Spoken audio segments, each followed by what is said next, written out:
with a minute to go, chasing a 6.61. Yeah, very questionable wave choice there by Courtney Conlog. This is a good-looking wave by Gabrielle. If she can finish here strongly, wasn't a super strong finish, but she got some pretty good work in the early stages of that one. She looks slick. This is really throwing a cat amongst the pitch. And look at this wave here, and she opens it up. Massive rooster tail coming off the back here, slashing cutback, and she knows she's just got to finish this wave. And yeah. As we see a deep bottom turn from Tatiana. Oh, good sized wave here. Overhead wave by Tatiana. Will she get the finish in? She's going to go for it. Oh, she pulls it. Great timing for Tatiana. That was a big section that she brought down. Stays on her feet. Extra smooth. And great to have a couple of backhanders in the water together, going blow for blow. They're controlling the top two spots at the moment, Bugs. Really trying to eye off when to hit that lip. And this first section here, that was a difficult one right there. She comes around into a clean face. And this turn here, she just pauses it for a second to hit that lip at exactly the right moment. She knows it. It's a fist pump. And that is just classy Tatiana in front of the wave. Lands flush. Doesn't have to deal with the detonation. And she nailed it. It is pretty crazy to think of the other names that could have world titles, like a Joanne DeFay, but who has been held back from Steph, from Carissa's recent victories. As we see Joanne with a beautiful wave selection. Nice wrap to start things off. Great snap up into the pocket. This wave continuing to unfold for her as she comes through that inside section. Decent sized wave. Now with that pocket to finish off. Wow. And feeling it. That was a gift, and I'll tell you why. Because she had a number 2 next to her name, meaning she was in second priority. And I think India Robertson, she was thinking there was perhaps a second wave. She may have ridden a wave. We'll check with the replay. But Joanne taking full advantage of the fact that she got that one under priority. And one of the bigger waves we've seen all day. It's drawing the swell back out, but as the tide turns, it starts drawing the swells back in. So we may see an increase. Look at this. Hammers that lip. Joanne DeFay just slicing with so much speed, driving down the line. Another trademark snap from her, and just negotiating through that tricky little floater section. And then there was more down the line here, down at the lower section. Gets the final hit and the little fist pump. Before this event, there was very few opportunity at Bells to get their teeth into the bowl. Tyler Wright having a look on her first wave. Nice big cut back to start things off. Tons of speed, goes for the classic Tyler Wright layback. And driving through for another turn. See if she sticks with this one. It looks like it might stand up for her on the inside section, so well worth sticking it through for the finish. Gaining a little bit of speed and projection as she goes down the line right over the reef there and jams on the finish. Well, one more opportunity.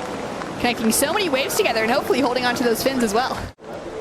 Tyler definitely got the better on the outside section. This wave here is hitting the bowl so perfectly, Shannon. And look at that clean sweeping layback. And another one. What a beautiful wave. What a great combination. Super sharp surfing. Kept it really smooth through that dead section as well. India without priority will take a look, but Gilmore takes it off her here.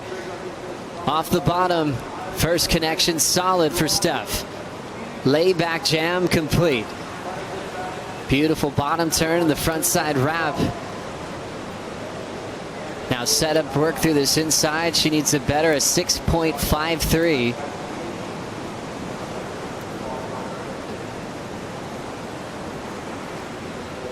And now just kind of searching at the end of this wave. She'll hang in there maybe for an inside tap. Finally kicking out with 3 minutes to go. Having priority and the lead. One thing that's good for Steph, she takes that wave off of India Robinson. India's got to sit. Tough end section to go for that type of turn. And then comparison to Gilmore here. Oh, just hammering off the first turn. Layback carve on the second one through a tricky little section. And then Steph just, as we've been referencing, so committed, so smooth in her approach. As we see a paddle now with a great looking set. We've got another wave opportunity behind for Lucas. We're going to track with Ethan with priority, driving into that first turn. Off the bottom, onto the top, digging that rail in, nearly disappears in the foam with a great face opening up in front of Ewing. Whips it around, and he's going to have a great section to finish off on as he comes into the beach break. Let's watch the replay. I love this water angle. Ethan compressed off the bottom, carves through the first turn, and have a look at this second carve. Driving it down all the way to the bottom. Keeps the accelerator on, gets back into that power source, and then just some fluid rail work all the way through to the inside. Have a look at Mazinas out the back too. He had a nice looking wave, got some work done in the bowl. Ethan finishing off. More action. Mikey Wright, 2.83 on his low score. Open with a 6.5. Goes really high off the top of the wave and then crushes the pocket. Off the bottom again, he draws more of a layback carve. Doesn't mind just leaning back into those turns. And now driving into the inside section. Closeout complete for Mikey. His wife loving that performance in the first few minutes. Sometimes it's more nerve-wracking for your family to look on from the stairs, but when you get a quick start, the energy's nice and hot. And Kaipo, from your angle, how do those carves really look? And especially with his style, he doesn't mind leaning back or even laying back into his turns quite often. Yeah, he's laying back into it, and then there's a little bit of footwork sometimes where he's pushing on the tail, and then coming out of the maneuver, he has his back foot moved up the board just a little bit to readjust before he gets back into a bottom turn. But it is an absolute thing of beauty. Thanks so much, Kaipo. Bugs, from your point of view, how did this turn into an 8.17? Yeah, Mikey is having one heck of a heat. The freedom of being the wild card. He operates well from this position. Here's the money turn, an 8.17, and this turn here, he brings it right back. That's got a lot to do with it. Two huge turns on the bowl, really laying it over. As Kaipo said, the angle from the water must be incredible. And the way he attacked that last ride, he's going to get close to the number. On the outside though, Florence with a big section. Big transition snap there. Climbs the roof. Great lip line float to project back out onto the open face. Now goes to that trademark layback that just possesses so much power. And he gives a couple of versions of that same turn. He was trying to up the ante on his previous ride. Had a 7.5, didn't quite do it. That one will. He almost got the required score. Let's have a look at the replay of John's wave. Oh, well, John's picked up the biggest wave the entire day. Up under the lip, somehow projects out onto the open face. Again, the trademark layback hack. And have a look at this thing to finish off, the biggest section of the day. And when John Florence reacts like that after a wave, you know that he is absolutely stoked with what's going on. And this man who's normally not phased, he's starting to show the emotion. Look at the commitment to this turn. This is just textbook Bell's ball surfing here. Up under the lip, projects out. Timing could be off by a millisecond and he wouldn't have made that turn. Drives around this section. Watch the back arm, throws it in there, jams through it, keeps the rail engaged. John Florence, if I was going to make a comparison to a previous CT surfer, he kind of reminds me of Taj Burrow. If Taj got that excellent score on his opening ride, he'd just go on an absolute tear. He was a real momentum surfer. John Florence has that similar thing. If he gets going early, you're in so much trouble. Kanoa's going to lock into this bomb. World number one on the windup. Just forces the fins out. He's so good at that. Perfect carve, nice placement there. Digs in a bit deeper off the top. Dealing with those ribs in the face, fins will actually dislodge for a moment. And now off the bottom again, he'll jam that one shut. A little bit of passion and fire out of Igarashi with now 90 seconds to go, Bugs. Wow. This is important for world number one. Needs an 8.94 now, Bugs. Yeah, and he gets right up over the lip line. There's huge commitment on that first turn. And another carve down. tell you what, it's a well-surfed wave and a difficult face with a lot of chatter on this wave, Joe. So much bum on that wave. Oh my gosh, look at this, and he gets a strong finish too. This will be a good score. Oh yeah, that's a... He did so well to stay on his board there, but it just didn't have that clean face Mick's had on his 877. So, yeah, this is in the judges' hands now, guys. A guy that works so hard to be in the position that he is in today. As we'll run out of time, Igarashi letting go of all that passion. Wow. He had a severe comeback to climb. We'll see if Kelly can find an edge with it. He fell on that last ride, and Imai's going to have a shot now at either taking the lead or chipping away at this big requirement. Nice layback. Jam right there and up into the lip again. Fantastic pocket turn. Whoa. Connecting with the lip but losing no speed, going to the rail. Has been busy on this ride, multiple turns already, plenty of variation and a clean finish there. 8.1 is the number. Kelly on the outside was up for a moment but kicked out. Imai might have got there all in one swoop. In my opinion, that's easily the best wave of the heat. That was well surfed. It was a set wave, big moves. And let's see if their approach is in Imai's style here. He went straight for the lip on that first one, and then just a great carve and 4 great manoeuvres on the bowl. I mean, that is top-notch surfing. 4 on the bowl is right up there. Right. He just looks stuck to his board, Ronnie. He looks really switched on, not hesitant. He was completely positive. Each move was no hesitation. How important is this next turn to have in your repertoire when you get to Bells, Ross?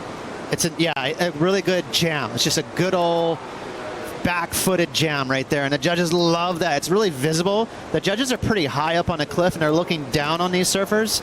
So when you go for those turns that throw water up in the air, it's very digestible. The other good thing about this wave, Bugs, is he had a little bit of everything. It was a great mix-up there. The riding was unbelievable, but just the commitment on that very first turn when he went straight for the lip. I mean, you just showed this kid has got confidence oozing. Sure. And also cool to note, when your board's complete, there's actually still some finishing moments you could put on it. I did not know that. As we look at 20 minutes on the clock, Nat Young, hard off the bottom, big vertical through the lip. Setting up a big section, drills it. Pushing hard into that third hack and controls the tail slide. What a brilliant start for Nat Young. Knew he needed a big score because Owen had the 8.67, so he's letting it all fly. This is that patience game where you know you have downtime. Hard off the bottom, tackles the finish, stays on his feet, open with a 4.5, built to a 6.87, and that'll be his best number so far. Well, it's a great wave from Nat. What I like here is that Nat's not trying to oversurf it. He's still just sticking to his guns. Just really solid surfing. That snap there was brilliant. And again, I just love how tight these goofy footers can get up and off the lip. How square they come off the bottom. It's something that's unique to the backsiders out here at Bells. The natural footers, they have to kind of extend their turn, get out on the face. It's more horizontal surfing at times, but our goofy footers, they've got that ability to draw down deep into the bottom. And watch this, vertical hit off the top. Like Owen, that little tail slide. Looks like he's on a shorter board compared to Owen. But Nat just performing so well here. He's going through the motions with this event. He's certainly on. Here comes Ethan Ewing. Using priority. Big power carve. Pushing hard through the lip. He jams it again. Flowing down the line. Here comes Ewing's wrap. Looking to better a 5.33. And the man from Stratty's on a roll so far. Just looks great going straight down the line. Belts it. Whitewater section approaches, and Ewing nails the finish. Some brilliant turns, some variety to start off wave number 3 for Ewing. Love it. So on rail. Higher in the lip compared to what Jackson did. And then that turn there, that's the money one. That layback hack, just putting everything into it. Pushing his board to the absolute limit. and then gets the rail work all the way through the inside here as the wave starts to get a little bit slopey. It's this final section. Another little re-entry off the top and a foam hit to finish off. Complete ride. Surgical in his approach. So clean. Yeah, I love this turn. Just picks the eyes out of the section and lays into it. Yeah, it goes so high. Look at those fins there. Throwing so much spray, the body twerk. And then able to switch gears on the second effort on the best part of the wave, Rich. Yeah, watch how tight in the pocket he gets here. Pay attention to the back arm. All the weight is right on the tail pad, right there. Now he releases. The board gets flat. He re-engages the fins. On with show. It's perfect surfing out of radical sections. He's never fishing for his rail line. It was so smooth on those first two efforts, and he didn't really get a crazy wall on the end of that wave. That 8-point ride, the bulk of those points were because of his aggressive approach out the back. On the outside. Oh my gosh. John Florence left in a great position. An empty lineup. And trying to get rid of a 6.67 to put Morgan Siblick potentially back in combination. What an opening turn. Off the bottom, into the pocket again. Loves that layback here on the Bell's Bowl. Winds through a setup carve to get himself some momentum coming through to the inside. This wave's going to break before the shorey. Just so much momentum through this more dead section of the ride, but still has the speed to get a couple of big turns on the inside section. The body language suggesting that he loves it. The crowd eating up the performance of this reigning winner here at Bells Beach. And I mean, what can you do, Bugs? What can you do when you're up against a guy, you know, contest results aside, this guy is considered the greatest surfer in the world at the moment. When he finds that form that has people making those kind of claims with the jersey on, there's really not too much he can do. Well, it's the same as when he started to, do that at Margaret River, and he just went into his own level. I mean, he built a platform of excellence built on power, and this surfing here is unbelievable. This is just, and it's a variation on the layback. I mean, that's just phenomenal, and that's his first one opening up, and he goes into this second one. These second manoeuvres are putting him in the excellent range. They are just so phenomenal. How he uses the lip, how he uses the board under his feet, the layback, the power, and then he bursts out with it. Bells is a powerful wave. Taking a look at this one and driving down the line on a beautiful open face. Negotiating that first section with speed, and now locking into the power on that first big carve. Ducks into the cover-up, and he's going to come out. Digs that rail in on a big wrap back into the power. And a good-looking start for the Hawaiian. Goes for the snap layback.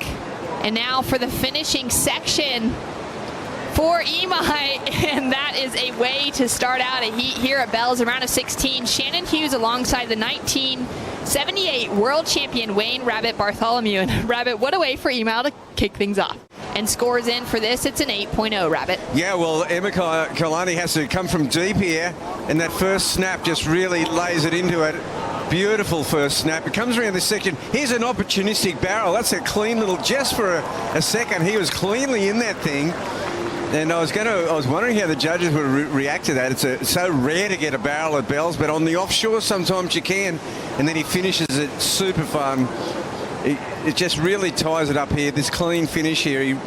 He just about loses it and has to, just maintain his balance really. An 8-point ride. What a great start. And just putting all that pressure on Jack Robinson as Jack's sitting out the back with priority, and Imai's just dropped in an 8.0. Kaipo, you got to see that from the lineup. Yeah, Shannon. Look there was a lot of stuff going on even before that wave when we opened the heat. The set came through. Those guys saw the indicator, and Imai was able to get on the other side of Jack Robinson to take possession.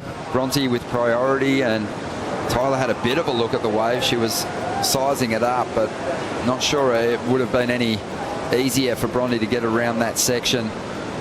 even if it didn't come down where Tyler was sitting. But here goes Tyler right now, moving through to the inside.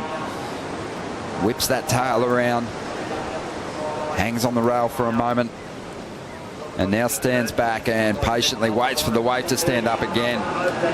Doing well with the end sections at the moment, Tyler. It's kind of tricky in there right now. A lot of reverb coming off the steep beach here at Bells. Always one of the hardest finishing sections on the tour. Around 60% of the time she'll go on to crack the semis and has a pretty good strike rate there of cracking finals. But here we go, a replay of that last ride. So a committed turn to start off for Tyler. And she'll go to that trademark layback hack time and time again because she knows it gets good points. I like that one. I really liked it. When she just loses the tail a little bit. Starts to get a bit freer. Yeah, one of the real strengths that Tyler has, Rich, is the variation that she possesses on the forehand. Philippe is a little bit more charismatic, a little bit more how Parko competed, really fun and energetic, as we see Phil paddling in this one. Getting things started early, Toledo. Nice, clean swoop off the bottom. Steep section here, and he hammers the section. So swift in transition through that carve, and again leans on the rail hard. And he hammers it. Big layback. Great variation shown already. What a start for Toledo. Knows he needs to put the foot down. John Florence has come off the two highest scoring heats of the contest so far. And one of the highest scoring heats we've seen this season. And Toledo's not done with this one. If anyone's going to throw something big on the end section, it's this guy. It's a clean finish. And a big way to really grab this heat by the throat and give it a good squeeze. Oh my gosh, that was unbelievable surfing from Philippe Toledo. How about opening your heat with that exchange? Looks like he's jumped off the dark arts. How was that check turn to start things off, to get him in position for that one? Huge opening arc to start things off. That thing there was one of the best carves we've seen all week. He follows it up with another one. And that fourth turn was absolutely hammer time.